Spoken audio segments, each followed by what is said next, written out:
You have a new baby sister, the nurse told Helen when she was 9 years old. Helen knew all about younger sisters, as she already had two. She smiled. That means Bob is outnumbered by 4-1. Numbers played a big part in Helen's home because everyone was so good at doing things with them. Mr. Roseveare was a mathematician. Bob, her older brother, could do sums in his head that most people could not do on a sheet of paper. Helen was always top of the class in maths and in nearly everything else. In fact, if she was not top of the class, she felt empty inside, as though she had let everyone down. Of course, that made her very popular with her teachers, but it didn't make her popular with the other girls in her school in Preston, Lancashire. Mr. Roseveare, who had started his working life teaching mathematics, was by then a school inspector. That's why we move house every 3 years, he explained to Helen one day. It is very hard to be fair about the work done by people you know and like, and it's even harder to be fair about the work done by people you know and dislike.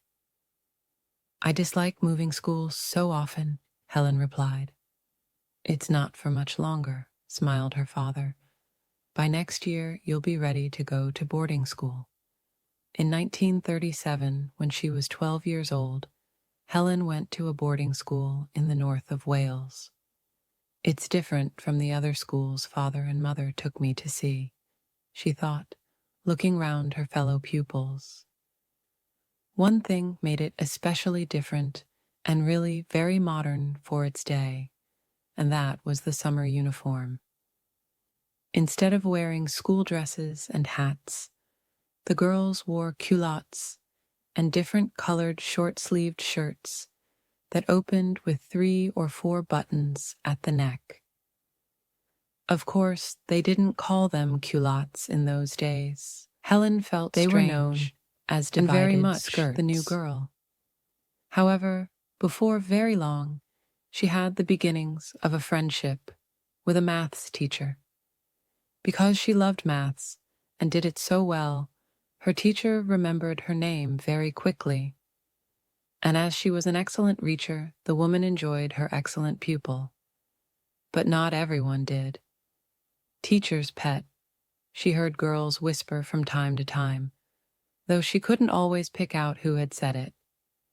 Helen's a natural hockey player, the gym mistress said, one lunchtime in the staff room. And a natural mathematician, said the maths teacher. But she's a loner, another teacher pointed out. We'll have to keep an eye on her. Girls who are good at too many things sometimes have problems making friends. In a way, Helen did have a problem. It wasn't that she felt she had been sent away to boarding school out of her parents' way. Not at all. It was just that she didn't feel loved or special. That made her work hard and play hard, because winning prizes and winning games made her feel good. The first form prize this year goes to Helen Roseveare, the headmistress said at her first speech day. The second form prize this year goes to Helen Roseveare, she announced at her next speech day. The third form prize this year goes to Helen Roseveare, said the headmistress the following year. Congratulations. Her father smiled, pleased with her success. Well done, agreed her mother. You're a credit to us. Helen felt good. She had pleased her parents by working hard and gaining prizes. The Second World War broke out in 1939. For a couple of years, war had seemed a possibility, then a probability. It was still a shock when Neville Chamberlain, the Prime Minister, made his famous radio broadcast announcing that Britain was at war with Germany. It was hoped that war would be over in a few months. But it wasn't. Just as she went off to boarding school, Helen's family moved to Kent, southeast of London. Wartime visits home could be dramatic. "Come and count the planes," her youngest sister called one evening when the British bombers flew overhead on their nightly mission to drop bombs on Germany. 1, 2, 3, 4, 27, 28. They counted them out. "Hurry, hurry, here they come," yelled her sister, when the first of the planes could be heard in the distance as they returned. 26, 27, 28. They're all back safely. There was a real sense of relief. But there were nights when a shadow fell over the household. Sometimes a plane didn't come back from the bombing raid. Helen was old enough to know what that meant to a family somewhere in the United Kingdom. Of course, bombing raids were made in the other direction too, and they also counted German bombers in and out. There were plenty of them to count, for the bombing was fierce and furious at times. Occasionally a plane was shot down nearby. With her sleeves rolled up, Mrs. Roseveare set about cleaning up injuries and comforting the young German pilots. "I don't know how you can do that," Helen said. "There are enemies." Mrs. Roseveare looked at her oldest daughter and realized that, although she would soon be going off to university, she still had some growing up to do. "Why have I come here?" Helen asked herself fearfully as she looked round room 12A in Clough Hall on her first day at Cambridge University. "I'll never fit in. I don't know anyone at all." Helen looked in the mirror at her strained face and saw a card tucked under the frame. "If you don't know anyone and have nowhere to go after supper, come and have coffee in room number 8 at 8 p.m., Dorothy." Relief, fear, excitement, and homesickness hit Helen one at a time, and sometimes all together. But at least someone called Dorothy cared. As the clock struck 8, Helen made her way to room 8. She knocked, wondering what kind of reception awaited her. "Can you make a fire?" a kneeling Dorothy asked, from amidst a swirl of smoke. What a relief! She could make a fire. And no, Dorothy wasn't perfect, didn't know everyone and everything. At least she didn't know how to make a fire. Dorothy's welcome and friendship helped Helen settle down at university. But what Helen didn't know then was that Dorothy loved the Lord Jesus Christ and longed for her new friend to love him too. Many prayers were prayed for Helen Roseveare. "I can't go home at Christmas," Helen told her friends.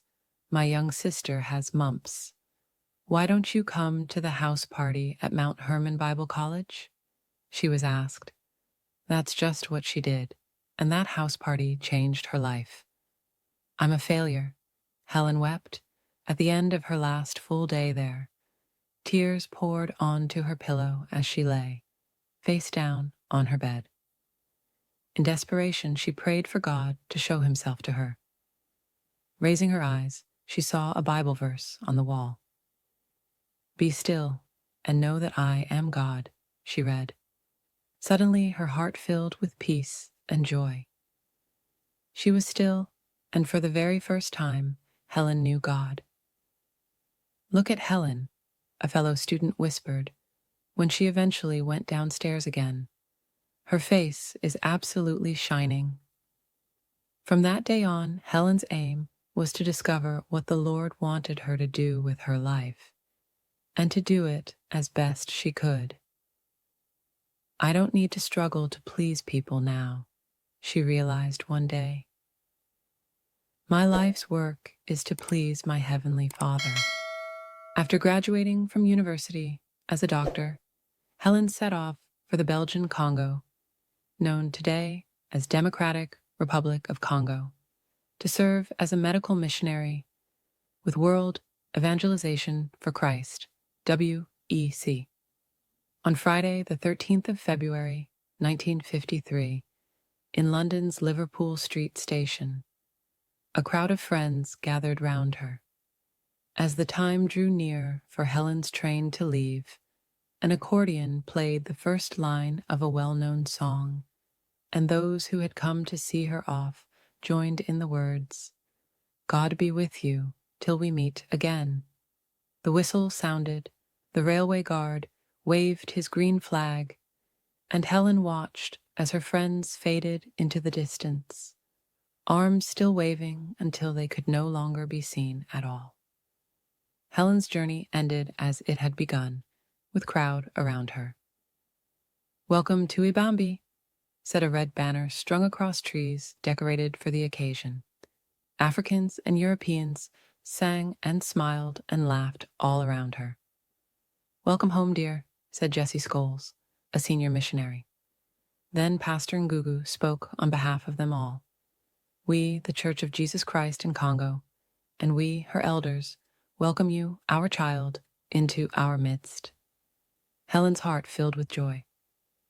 "Yes, this is my home," she realized. "And I'm loved here." All her life, Helen had struggled to make people love her. Now, in the Belgian Congo, she was welcomed with love before anyone knew her at all. From her heart of love, Helen served the people who lived in Nebobongo in the rainforest. She delivered babies, performed operations, though she'd never done that before she left England, and cared for all the needs of a needy people. She even helped build a hospital where Congolese people were trained.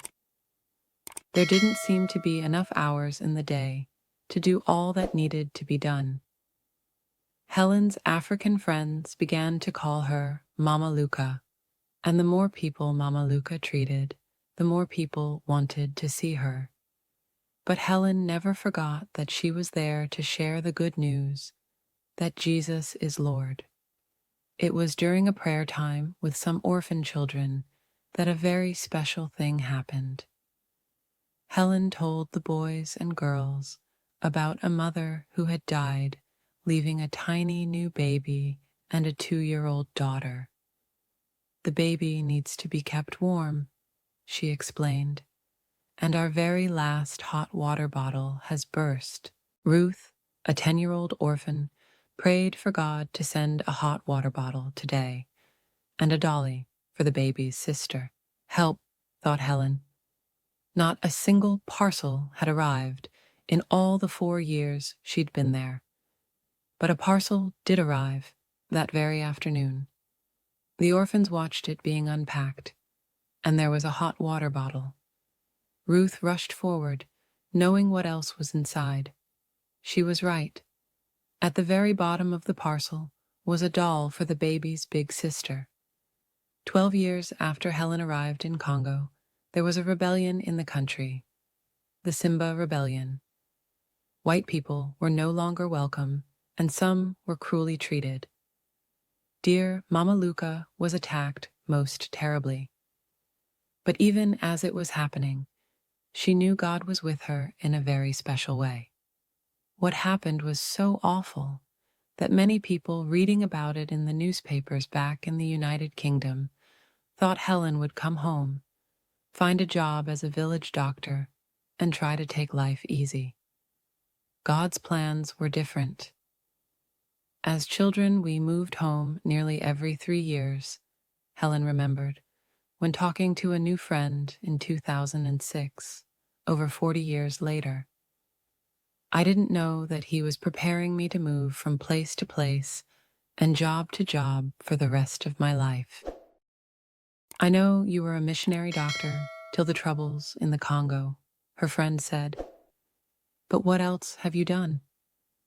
Helen sat upright. She always did, and remembered back over the years since the Simba Rebellion. After a time at home, I went back to the Congo in 1966 to serve the small town of Nyankunda and a rural area the size of France. An American, Dr. Becker, took charge of the hospital in Nyankunda, and my job was to build up a training school. Literally. What do you mean? Helen smiled. All I had was a hillside and a dream. God gave me a dream of a training school. Dormitories, classrooms, everything. We sent a message out by talking drums, asking for students, who were more than surprised to discover they had to build their own dormitories and classrooms. But they did. And in 1973, just before I came home, the school at Nyankunde received official government recognition. You must have felt that was just the right time to retire. Helen Roseveare looked at her new friend and smiled. I may be 80, but I've still not retired. Let me tell you a little bit of how I've spent the last 30 and more years. The Lord allowed me to look after my mother, then to spend some time speaking on behalf of my mission. After that, I spent a year going around the country working with the Girl Crusaders Union. Amazingly, I have found myself speaking to student groups numbering thousands.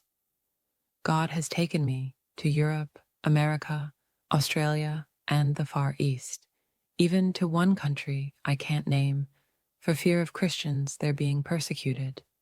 And between all of these things, I've written a number of books. I'm speechless, the other woman said. And I was nearly speechless just 2 years ago when, in 2004, I had the opportunity to go back home to my beloved Nebabongo and Nyankunde, and to see those of my friends there who are still alive.